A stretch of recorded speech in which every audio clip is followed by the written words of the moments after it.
اور تم کچھ جانتے ہو کہ لیلۃ القدر کیا ہے؟ تمہیں کیا خبر کہ لیلۃ القدر کیا ہے؟ لیلۃ القدر 1000 مہینے سے بہتر ہے۔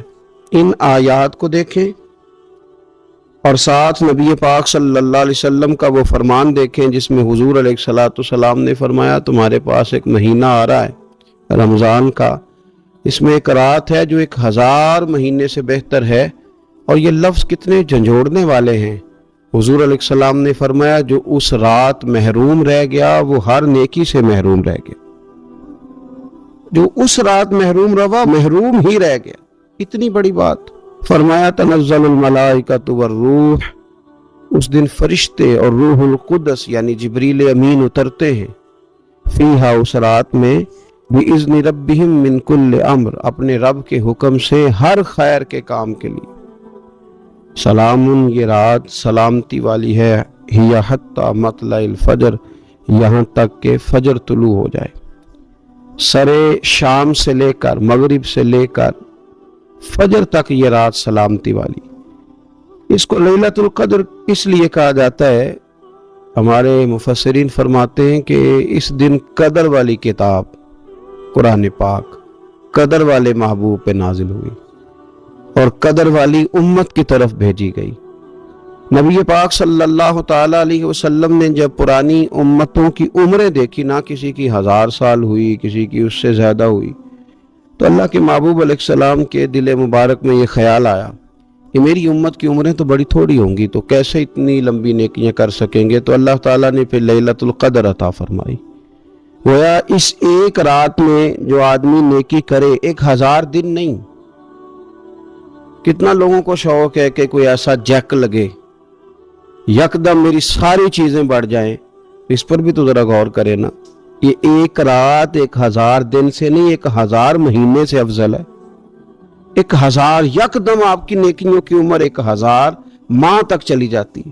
کتنی بڑی فضیلت کی بات ہے۔ میرے رسول کریم صلی اللہ تعالی علیہ وآلہ وسلم خاص توجہ دلاتے، اس رات کے حوالے سے خاص توجہ دلاتے۔ اور یہ رات کب ہوتی ہے؟ صحیح حدیث میں موجود ہے، نبی پاک صلی اللہ تعالی علیہ وسلم نے فرمایا کہ اسے رمضان کے آخری عشرے میں تلاش کرو۔ گویا یہ جو 5 طاق راتیں ہیں نا، 21ویں، 23ویں، 25ویں، 27ویں، 29ویں، ان طاق راتوں میں اس رات کو تلاش کرو۔ اس رات اللہ کے فرشتے نازل ہوتے ہیں، آسمان دنیا پر، زمین پر فرشتے اترتے، حضرت جبریل امین علیہ الصلوۃ والسلام انہیں لے کر کے آتے ہیں۔ اور فرشتے کیا کرتے ہیں کہ جو بندہ اس رات اللہ کی یاد میں موجود ہو، جو بندہ اللہ تبارک و تعالیٰ کے ذکر میں موجود ہو، جو بندہ اس دن اللہ تبارک و تعالیٰ کی بارگاہ میں کسی بھی طور پر حاضر ہو، فرشتے اس کے لیے دعائے مغفرت بھی کرتے ہیں اور رب کی بارگاہ میں التجائے رحمت بھی کرتے ہیں۔ اور ایک روایت میں ہمیں یوں بھی ملتا ہے کہ فرشتے اسے مصافحہ بھی کرتے ہیں، ہاتھ بھی ملاتے ہیں۔ دیکھیے نا کتنی سعادت مندی ہے کہ انسان عبادت کر رہا ہو اور فرشتے اس کی زیارت کو آئیں۔ ہمارے صوفیاء فرماتے ہیں تو پکا پروگرام بنا لے عبادت کا، فرشتے کئی بار تیری زیارت کو آیا کریں۔ اور پھر ایک اور بات یہاں بڑی قابل توجہ ہے کہ انسان جب محسوس کرتا ہے نا مجھے کوئی دیکھ رہا ہے، تو ذرا اس کی عبادت کا انداز بھی تھوڑا تبدیل ہو جاتا ہے۔ تو اگر یہ ذہن ہو ہمارا کہ ہمیں فرشتے دیکھ رہے ہیں اور وہ والی مخلوق دیکھ رہی ہے جو ہماری ڈائری ڈائریکٹ لے جا کے ہمارے رب کی بارگاہ میں پیش کرے، تو پھر کچھ زیادہ ہی توجہ مسلمان کی ہونی چاہیے، زیادہ ہی انہماک ہونا چاہیے، وہ کھو جائے۔ ٹھیک ہے ہم کمزور بھی ہیں، ہمارے اندر کچھ پریشانیاں بھی ہیں، ہماری بیماریاں بھی ہیں، ہم لاغر بھی ہیں، ضعف بھی آ جاتا ہے، تھکاوٹ بھی ہمیں آ لیتی ہے، لیکن لمبی تو بات ہی کوئی نہیں، 5 تو طاق راتیں۔ حضرت سیدہ عائشہ صدیقہ رضی اللہ تعالیٰ عنہ ارشاد فرماتی ہیں کہ جب رمضان کا آخری عشرہ شروع ہوتا تھا نا، تو نبی پاک اپنی کمر کس لیتے تھے عبادت کے لیے، خود بھی رات کو اٹھتے تھے، ہمیں بھی جگاتے تھے، کیونکہ سونے کے دن تو نہیں ہے، تو جاگنے کے دن ہے۔ ساون کی کالی راتوں میں جب بوندا باندی ہوتی ہے، وہ راتوں کو اٹھ اٹھ روتے ہیں جب خلقت ساری سوتی ہے۔ یہ رب کے بندوں کی شان ہے۔ اور ویسے بھی درویش کہتے ہیں کہ رات پوے تے بے درداں نو نیند پیاری آوے، درد منداں نو تے یاد سجن دی ستیاں وی آن جگاوے۔ تو یہ وقت ہے خاص اس خاص وقت اس بات کی طرف ضرور توجہ کرنی چاہیے. اور یہ جو کہا گیا نا کہ فرشتے نازل ہوتے ہیں بِإِذْنِ رَبِّهِمْ مِنْ كُلِّ امر، اللہ کے حکم سے آتے ہیں اور ہر کام کے لیے، ہر امر خیر کے لیے آتے ہیں. اس میں بھی ہمارے مفسرین نے لکھا ہے کہ وہ تمہارے لیے پورے سال کا فیصلہ کریں گے کہ تمہیں کیا دیا جائے گا، تم کیا حاصل کرو گے اللہ تبارک و تعالیٰ کی بارگاہ سے. تو اس کا معنی یہ ہوا کہ پھر تو یہ لینے کی رات ہے. ایسا نہ ہو کہ فرشتے آئے ہوں رب کی بارگاہ سے یہ پیغام کرم ہو کہ دینا ہے اور لینے والے سو رہے ہوں، وہ آرام میں ہوں. تو یاد رکھے خیرات اسی کے پیالے میں آتی ہے جس کا پیالہ سیدھا ہوتا ہے، اور اگر پیالہ ہی سیدھا نہ ہو تو خیرات پھر پیالے میں نہیں آیا کرتی. تو پھر اس کو جو کہا گیا نا کہ یہ سلامتی والی ہے، تو اس میں ایک اور بات بھی ہمارے پھر مفسرین نے لکھی ہے کہ اس رات، شیطان تو ویسے ہی قید ہے، اس رات بندے کا نفس بھی نہیں اسے تنگ کرتا. یہ طاق راتیں اتنی حسین ہے کہ تھوڑی سی بندہ ہمت کرے تو اللہ عبادت کے لیے اس کے دل کو قرار عطا کر دیتا ہے، اسے سکون ملتا ہے، طبیعت ٹھنڈی ہو جاتی اور وہ بڑے ذوق کے ساتھ اللہ کی عبادت کرتا. خوب بیداری کا مظاہرہ کریں طاق راتوں میں. میں نے رمضان سے پہلے مشورہ دیا تھا کپڑے وقت پہ خرید لو عید کے، اور وقت پہ سلا لو اور وقت پہ چیزیں لے لو. یہ جو خاص دن ہیں عبادت کے، یہ لوگوں کے بازاروں میں گزر جاتے ہیں. یہ زیادہ تر وقت ہمارا خریداری میں اور شاپنگ میں اور ایسے مہمل کاموں میں صرف ہو جاتا ہے کہ جن کی وجہ سے یہ خاص چیزیں جو ہمیں میسر آنی تھی ان سے ہم کئی دفعہ رہ جاتے ہیں. تو اس رات کرنا کیا ہے؟ زیادہ سے زیادہ کھڑے ہو کے رب کی عبادت کریں، قرآن شریف کی تلاوت کریں، استغفار پڑھیں. سیدہ طیبہ طاہرہ حضرت عائشہ صدیقہ رضی اللہ تعالی عنہا نے عرض کی یا رسول اللہ اگر مجھے یہ رات مل جائے تو کیا پڑھوں؟ تو فرمایا عائشہ تم یہ دعا مانگنا، اللہم انکا عفو، اے اللہ بے شک تو درگزر کرنے والا، تحب العفو، اور تو درگزر کرنے کو پسند بھی کرتا ہے، فاعف عنی، ہم سے بھی درگزر فرما، ہمارے گناہوں کو معاف فرما. یعنی اس رات اللہ سے درگزر کا سوال کریں. جو لوگوں کے سامنے اپنی خطائیں ہوتی ہیں وہ تو ویسے بیچارے ہر وقت معافی مانگتے رہتے ہیں. جن کے پیش نظر اپنی غلطیاں ہوتی ہیں، جو اپنے رب کریم کی بارگاہ میں حاضر ہونے کا ارادہ رکھتے ہیں صاف ستھرا ہو کر، وہ تو ویسے ہی معافی کے طلبگار ہوتے ہیں. تو یہ تو خاص چانس ملا ہے معافی مانگنے کا، تو بالکل سستی کا مظاہرہ نہ کریں. بالخصوص وہ لوگ جو اعتکاف میں موجود ہیں. نیند تو کسی وقت بھی آ جاتی ہے، آپ دوپہر کو بھی ذرا چپ کر کے لائٹ آف کریں تو یہ آ ہی جاتی ہے. آپ سر شام بھی تھوڑا سا کھانا کھانے کے بعد اگر کمر سیدھی کرنے کو بھی لیٹ جائیں تو نیند تو پھر بھی آ ہی جاتی ہے. لیکن یہ سنہری قسم کے ایام ہیں، سختی نہیں، پابندی نہیں، فرض نہیں، لیکن اگر شوق کے ساتھ، ذوق کے ساتھ، توجہ کے ساتھ. میں ایک مثال دیا کرتا ہوں کہ یہ ہمارے پاس قیمتی دن ہے رمضان کے، ایک عمل کا ثواب 70 کے برابر ہے. تو جس طرح انسان کے پاس کوئی چیز تھوڑی دیر کے لیے آئے تو اس نے جانا ہو تو لوگ اس سے زیادہ فائدہ اٹھانے کی کوشش کرتے. دیہاتوں میں نا غریب گھروں میں استری نہیں ہوتی تھی، ہر گھر میں نہیں ہوتی تھی، تو کسی پڑوس سے استری لے کے آتے تھے تو بوڑھے لوگ یہ کہا کرتے تھے کہ زیادہ کپڑے استری کر لو، استری واپس کرنی ہے. اس چیز کو واپس کرنا ہو تھوڑی دیر کے لیے ہمارے پاس ہو، اس سے زیادہ لوگ نفع لینے کی کوشش کرتے ہیں. تو یہ تو تھوڑے دن باقی رہ گئے، طاق راتیں تھوڑی رہ گئی، زیادہ نفع لینے کی کوشش کریں. اللہ تعالیٰ اس سال جب فرشتے لیلۃ القدر پہ آئیں تو وہ امت مسلمہ کے لیے ایسا رحمت کا پیغام لے کے آئیں کہ دین پھر سے غالب ہو جائے، اسلام پوری دنیا کے اندر اپنے غلبے کے ساتھ سامنے آ جائے، کفر کا، ظلم کا، زیادتی کا، جبر کا ہمیشہ کے لیے خاتمہ ہو جائے. نبی پاک صلی اللہ تعالی علیہ وسلم نے جب پرانی امتوں کی عمریں دیکھی، نہ کسی کی 1000 سال ہوئی، کسی کی اس سے زیادہ ہوئی، تو اللہ کے محبوب علیہ السلام کے دل مبارک میں یہ خیال آیا کہ میری امت کی عمریں تو بڑی تھوڑی ہوں گی، تو کیسے اتنی لمبی نیکیاں کر سکیں گے. تو اللہ تعالیٰ نے پھر لیلۃ القدر عطا فرمائی. گویا اس ایک رات میں جو آدمی نیکی کرے، 1000 دن نہیں. کتنا لوگوں کو شوق ہے کہ کوئی ایسا جیک لگے، یکدم میری ساری چیزیں بڑھ جائیں. اس پر بھی تو ذرا غور کرے نا. یہ ایک رات 1000 دن سے نہیں، 1000 مہینے سے افضل ہے. 1000 یکدم آپ کی نیکیوں کی عمر 1000 ماہ تک چلی جاتی ہے. کتنی بڑی فضیلت کی بات ہے. میرے رسول کریم صلی اللہ تعالی علیہ وآلہ وسلم خاص توجہ دلاتے اس رات کے حوالے سے، خاص توجہ دلاتے۔ اور یہ رات کب ہوتی ہے؟ صحیح حدیث میں موجود ہے، نبی پاک صلی اللہ تعالی علیہ وسلم نے فرمایا کہ اسے رمضان کے آخری عشرے میں تلاش کرو۔ گویا یہ جو 5 طاق راتیں ہیں نا، 21ویں، 23ویں، 25ویں، 27ویں، 29ویں، ان طاق راتوں میں اس رات کو تلاش کرو۔ اس رات اللہ کے فرشتے نازل ہوتے ہیں، آسمان دنیا پر، زمین پر فرشتے اترتے، حضرت جبریل امین علیہ السلام انہیں لے کر کے آتے ہیں، اور فرشتے کیا کرتے ہیں کہ جو بندہ اس رات اللہ کی یاد میں موجود ہو، جو بندہ اللہ تبارک و تعالیٰ کے ذکر میں موجود ہو، جو بندہ اس دن اللہ تبارک و تعالیٰ کی بارگاہ میں کسی بھی طور پر حاضر ہو، فرشتے اس کے لیے دعائے مغفرت بھی کرتے ہیں اور رب کی بارگاہ میں التجائے رحمت بھی کرتے ہیں۔ اور ایک روایت میں ہمیں یوں بھی ملتا ہے کہ فرشتے اسے مصافحہ بھی کرتے ہیں، ہاتھ بھی ملاتے ہیں۔ دیکھیے نا کتنی سعادت مندی ہے کہ انسان عبادت کر رہا ہو اور فرشتے اس کی زیارت کو آئیں۔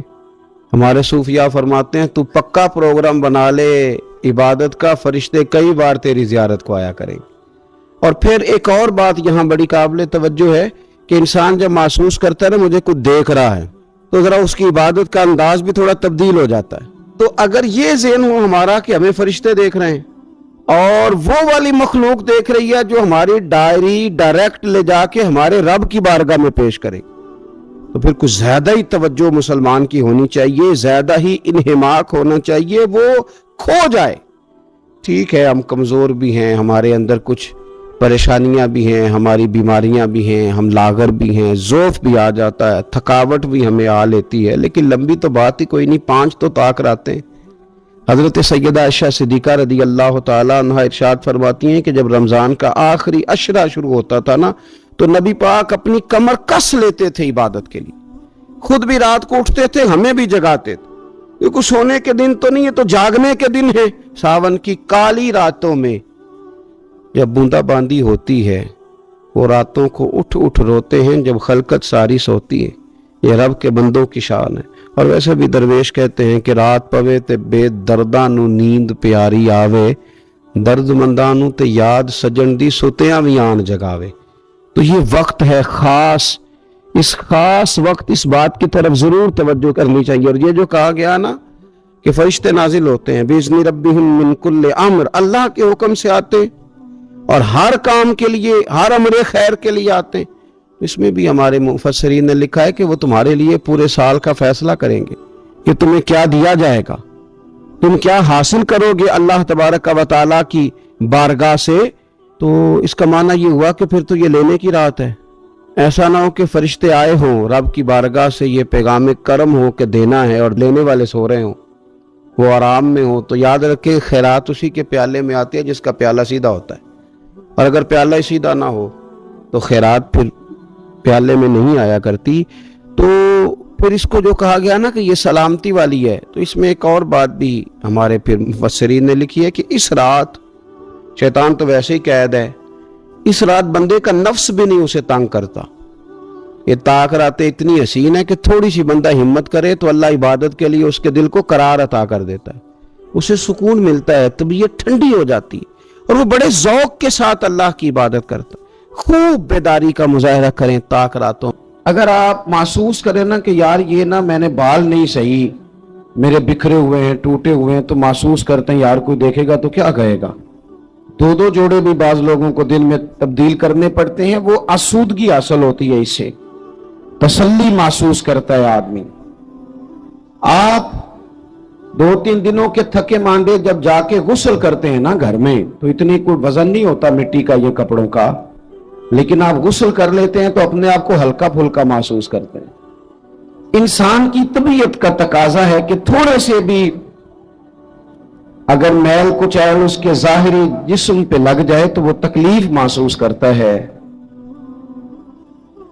بس سمجھ لیں اس بات کو کہ اگر ظاہر پر 1-2 دھبا ہو تو بندہ بے چین رہتا ہے، تو اگر دھبے باطل پہ ہوں، تو اگر دل پہ دھبے لگ جائیں نا، لالچ کا، ہرس کا، ہوس کا، حسد کا، عداوت کا، بغض کا، لوگ کہتے ہیں پتہ نہیں کیا بات ہے میں بور ہو رہا ہوں، پتہ نہیں کیا بات ہے، مجھے کیا ٹینشن ہے، پتہ نہیں سارا کچھ ہے. تو میں کہتا ہوں سارا کچھ ہے، پر ایک ٹینشن بھی ہے آپ کو کہ مجھے دیکھ کوئی نہیں رہا. ایک مسئلہ بھی ہے کہ میری ذرا شہرت ہو جائے. ایک پریشانی بھی ہے کہ میری بھی ذرا کبھی وہ فوٹو آنے لگ جائے. تو اس نے بے چین کر دیا، بے قرار کر دیا. آپ کے پاس سارا کچھ ہے، لیکن وہ جو بھائی تھوڑا سا 4 پیسوں میں آگے نکل گیا، وہ برداشت نہیں ہو پا رہا. اس نے اندر جوار بھاٹا برپا کر دیا ہے باطن میں. یہ جو اندر کے دھبے ہوتے ہیں یہ انسان کو بے چین کر دیتے ہیں، بے قرار کر دیتے ہیں. ویسے وہ دوائیاں کھاتا پھرتا ہے، دم کراتا پھرتا ہے، علاج کراتا پھرتا ہے، لیکن رب فرماتا ہے میں نے تمہارا علاج کر دیا ہے. مالک کس طرح؟ فرمایا میں نے تمہیں اپنا محبوب جو عطا فرمایا ہے. کما ارسلنا فیکم رسولا منکم یتلو علیکم آیاتنا ویزکیکم. فرمایا میں نے تمہیں میں سے تمہیں رسول دیے ہیں، وہ تم پر میری آیتیں پڑھیں گے اور تمہیں پاک فرما دیں گے. جب تزکیہ ہو جائے گا نا، اندر کی صفائی ہو جائے گی، پاکیزگی ہو جائے گی، تو پھر کوئی مکان نہیں حضرت بلال حبشی کے لیے رہنے کے لیے. کوئی مکان نہیں، مسجد میں سوتے ہیں. پھر کوئی مکان نہیں ان کے پاس، ان کے پاس جائیداد نہیں، کوئی مال نہیں، سادہ کپڑے پہنتے ہیں، کوئی ظاہری عہدہ نہیں. لیکن حال یہ ہے کہ محبوب فرماتے ہیں معراج سے واپس آ کر، بلال کیا عمل کرتے ہو؟ یا رسول اللہ کیا ہوا؟ فرمایا میں معراج پہ گیا تھا، میں نے تو تمہارے چلنے کی آواز جنت میں بھی سنی ہے. جب آپ اندر سے مطمئن ہو جاتے ہیں. 2-3 باتیں آپ کی خدمت میں عرض کرنی ہے. طبیعت جب تک بے لوث نہیں نہ ہوتی، جب تک اخلاص نہیں آتا، تب تک اطمینان نہیں ہوتا. یہ جو لالچ ہوتا ہے نا، ہرس ہوس طمع، یہ اتنی بڑی گھٹن ہے کہ اور یہ اتنا بڑا لالچ کا، ہرس اور ہوس کا پیٹ اتنا بڑا ہوتا ہے کہ اس میں سارے خزانے بھی ڈال دیے جائیں تو یہ پیٹ بھرتا نہیں. جب آپ لالچ کے رشتے دنیا میں قائم کر لیتے ہیں، جب آپ کچھ لوگ کچھ دو کی پالیسی کی بنیاد پر جینا چاہتے ہیں، تو پھر زندگی ایک مشین کی طرح گزرتی ہے. پھر انسانوں سے نہیں ملتے، جیبوں سے ملتے ہیں. پھر آج جو حال ہم ارد گرد دیکھ رہے ہیں کہ ایوان اقتدار سے لے کر بچی اور بچے کا رشتہ طے کرنے تک ہر چیز سے پہلے دولت دیکھی جاتی ہے، ہر چیز سے پہلے سرمایہ دیکھا جاتا ہے. کسی جگہ بھی آپ کو بڑا ہونے کے لیے، عزت کرانے کے لیے پہلے یہ بتانا پڑتا ہے کہ میری جیب میں مال کتنا ہے. نبی پاک صلی اللہ تعالی علیہ وسلم نے ہمارا تزکیہ یہ کیا ہے کہ حضور نے ہمیں بے لوث، اخلاص والی، درد والی اور مروت والی زندگی گزارنے کا کہا. حضور علیہ السلام کی مکمل سیرت کو آپ پڑھیں گے نا میرے عزیزوں، تو یک طرفہ نیکی کا کہا حضور نے. یک طرفہ نیکیاں تجارت نہیں ہوتی کہ سامنے والا بھی کرے گا تو میں بھی کروں گا. حضور نے فرمایا نیکی یک طرفہ کرنی ہے. اپنی سیرت میں فرمایا، اپنے عمل سے فرمایا. نیکی یک طرفہ کیا معنی ہے؟ کوئی کرے نہ کرے، ہم مدینے والے کے ماننے والے ہیں، ہم نے نیکی کر کے چھوڑنی ہے. اخلاص جب آ جاتا ہے نا، للہیت جب آ جاتی، کوئی 24 گھنٹوں میں 2 کام تو بندہ صرف اللہ کی رضا کے لیے کرے. 2 کام تو اللہ کی رضا کے لیے کرے. ایک تو اللہ کی ہر کام میں دکھاوا ہے، ہر کام میں تسن. بڑا مذہبی، یہ مذہبی سٹیج ہوتا ہے نا ہمارا، یہ مذہبی سٹیج ہے. یہ ہونا چاہیے نا بڑا اخلاص والا، بڑا درد والا. لیکن اگر کوئی سماجی آدمی، سیاسی آدمی رہ جائے سٹیج پہ بیٹھنے سے، تو ہو سکتا ہے سویرے لڑائی شروع ہو جائے. فلاں نہیں آیا. کوئی پیر صاحب اگر رہ جائیں، پیچھے رہ جائیں، تو اگلے دن ہو سکتا ہے وہ کہیں کہ آئندہ آپ کی محفل کا بائیکاٹ کرنا ہے. آپ نے تو، میں تو صدارت کے قابل تھا اور مجھے نیچے بٹھا دیا. بھئی کوئی تو ایسی جگہ ہو نا، کوئی تو ایسا مقام ہو جہاں یہ ساری چیزیں نکل جائیں. خالص اللہ کی رضا کے لیے انسان کام کرے. خالص میرے رسول پاک صلی اللہ تعالی علیہ وسلم نے سامنے والے کا انداز دیکھ کر اس کے ساتھ نیکی نہیں فرمائی، بلکہ کریم کا تو ایک منفرد طریقہ ہے پیار کرنے کا. ارسلت الی الخلق، فرمایا میں مخلوق کا رسول ہوں، مخلوق کا. حضور کا تو دل غیروں کے لیے بھی بڑا دھڑکتا تھا. نہ ماننے والوں کے لیے بھی بڑا دھڑکتا تھا۔ بدر میں جو لوگ آئے تھے وہ کوئی پھول کی پتیاں لے کے تو نہیں نہ آئے تھے، بدر میں جو لوگ آئے تھے وہ گھی شکر لے کے تو نہیں نہ آئے تھے، وہ تو تلواریں لے کے باقاعدہ لڑنے کو آئے تھے، وہ سارا کچھ کرنا چاہتے تھے جو عرب کے لوگ اپنے دشمن سے کیا کرتے تھے معاذ اللہ۔ وہ پہلے قتل کر دیتے، پھر ناک کاٹ ڈالتے، پھر کان کاٹ ڈالتے، پھر وہ ٹکڑے کر دیتے، وہ سارا کچھ کرنے آئے تھے۔ اللہ نے مسلمانوں کی مدد کی، 313 1000 کے مقابلے میں لڑے، پر جب رب مدد کرے تو پھر کامیابیاں آیا کرتی ہیں۔ نتیجہ کیا نکلا؟ صرف 14 مسلمان شہید ہوئے، 70 کفار کو قیدی بنا کے لایا گیا۔ میں نے کہا یہ پھول پتیوں والے لوگ نہیں تھے، گھی شکر والے نہیں تھے، تحفوں کے تبادلے والے نہیں تھے، یہ پتھر مارنے والے تھے، کانٹے بچھانے والے تھے، تکلیف دینے والے تھے، چوکوں میں، چوراہوں میں، گلیوں میں، کمروں میں بیٹھ کر اسلام کے خلاف منصوبہ بندی کرنے والے تھے۔ نبی پاک علیہ السلام کو کیسے معاذ اللہ تکلیف پہنچائی جائے اس کے لیے یہ پلان کرنے والے تھے۔ لیکن حضرت انس بن مالک فرماتے ہیں میں جب بدر کے وہ قیدی آئے تو ظاہر ہے ہمیں غصہ تھا، انہوں نے بڑا ستایا تھا، ہم نے ذرا رسیاں زور سے باندھی ان کی۔ میں آپ سے عرض کروں نہیں درد رہا ہمارے دل میں، زیادہ سے زیادہ اپنے بچوں کے لیے دل دھڑکتا ہے، تھوڑا سا اور کبھی دوسرا نمبر آئے تو بہن بھائیوں کا، ورنہ وہ ریڑھی والا میرا کیا لگتا ہے، ورنہ یہ تو اس طرح لگتا ہے کہ جیسے یہ انسانوں کے جتھوں کو ہم نے جانوروں کا جتھا سمجھنا شروع کر دیا۔ جب لیڈروں کی گاڑیوں کے پیچھے لوگوں کے بچے دھوپ میں بھاگتے ہیں تو وہ اندر ہو کے خوش ہوتے ہیں، وہ ہاتھ ہلاتے ہیں۔ آپ کیا دیکھ رہے ہیں؟ یہاں کو تماشے لگے ہوئے ہیں؟ یہ بے ہنگم انداز آپ کا؟ وہ جس آدمی کو بڑا راضی ہونا چاہیے تھا کہ میں لائن میں لگا ہوں، جس طرح میری قوم تکلیف میں ہے میں بھی اسی طرح ہوں، لیکن وہ قوم جو ہے بیچاری وہ کہہ رہی ہے کہ صرف ڈاکٹر چیک کر لے، صرف بتا دے مریض کو کیا ہے، اگر کہیں اور شفٹ کرنا ہے تو اس کے لیے بھی وہ سفارش لیتی ہے۔ لیکن یہ صاحب کیا کہتے ہیں؟ کہتے ہیں مجھے اللہ نے بڑی عزت دی ہے، میں گیا تو ڈاکٹر اٹھ کے کھڑا ہو گیا۔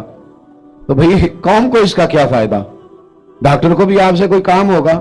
وہ میں جمعے میں دوستوں سے کہہ رہا تھا کہ ہمارے حکمران کہتے ہیں میں بڑا خوش نصیب ہوں، جو بھی جاتا ہے وہ کہتا ہے میں بڑا خوش بخت ہوں، میرے لیے کعبے کا دروازہ کھلا ہے۔ تو میں کہتا ہوں کعبے کا دروازہ کھلنا کمال نہیں، کعبے والے کی بات ماننا کمال ہے۔ اگر کعبے کے اندر جانا تم نے کمال سمجھا ہے، وہاں تو 360 بت بھی بڑی دیر رہے ہیں، وہاں جانا تم نے کمال سمجھ لیا۔ یہ دیکھو کعبے والے کی بات مانی ہے، اور جو تمہیں کعبے کا دروازہ کھول کے دیتے ہیں ان سے کہو چلو ہمارے بے گناہ قیدیوں کے لیے جیل کے دروازے ہی کھول دو، جو بے گناہ ہیں ان کو ہی چھوڑ دو۔ لیکن ہم نے بات ٹھیک ہے، اور پیر صاحب بھی کہتے ہیں میں جناب گیا تو بینک والا اٹھ کے کھڑا ہو گیا۔ بھئی یہ کیا بات ہوئی؟ آپ بھی نہیں لائن میں لگنا پسند کرتے؟ آپ کو بھی نہیں اس بات کا خیال آیا کہ کتنے لوگ دھوپ میں جل رہے ہیں اور میں آیا ہوں اور میں نکل گیا ہوں؟ خدا کے بندو، جب تک بے لوث درد نہیں ہوتا تب تک سمجھ لو سینوں میں دل نہیں ہے، پتھر ہیں، فقط اپنے لیے دھڑکتے ہیں، فقط اپنے بچوں کے لیے۔ خدا مجھے ایسی خدائی نہ دے کہ اپنے سوا کچھ دکھائی نہ دے۔ یہ کیا بات ہوئی؟ حضرت انس بن مالک کہتے ہیں ہمیں غصہ تھا کفار پر، ہم نے رسیاں زور سے باندھ دی، اور اپنا غصہ نہیں تھا، غصہ یہ تھا ہمارے نبی کو تکلیف دی، مکہ چھوڑنا پڑا، اذیت دی، ہم نے زور زور سے رسیاں باندھی۔ لیکن فرماتے ہیں میں رات کو مسجد نبوی میں آیا تو حضور کو دیکھا کبھی بے چینی سے ادھر ٹہلتے ہیں کبھی ادھر ٹہلتے ہیں، میں درد سے آگے بڑھا، میرے ماں باپ آپ کے قدموں پہ قربان، میری اولاد آپ کے ابرو کے اشارے پہ قربان، محبوب کیا بات ہوئی، کیوں اس طرح ٹہل رہے ہیں؟ حضور فرمانے لگے انس تم نے ان کی رسیاں زور سے باندھ دی ہیں، یہ ہائے ہائے کرتے ہیں مجھے نیند نہیں آتی، یہ ہائے ہائے کرتے ہیں مجھے نیند، ان کی رسیاں ذرا ڈھیلی کر دو تاکہ میں سو جاؤں۔ کسی سے تو پیار کرنا یار، کسی کا تو درد پیدا کرنا، یہ نہیں ہو سکتا کہ تو ناجائز کمائی کما کے لائے، تو کسی کے بچوں کا نوالا چھین کے لائے اور پھر تیرا بچہ ڈاکٹر بن جائے، یہ کیسے ہو سکتا ہے؟ تو ناجائز پیسے اکٹھے کر کے لائے اور تیرا بچہ انجینئر بن جائے، یہ کیسے ہو سکتا ہے؟ یہ کیسے ہو سکتا ہے کہ تو کسی کا گھر اجاڑ کے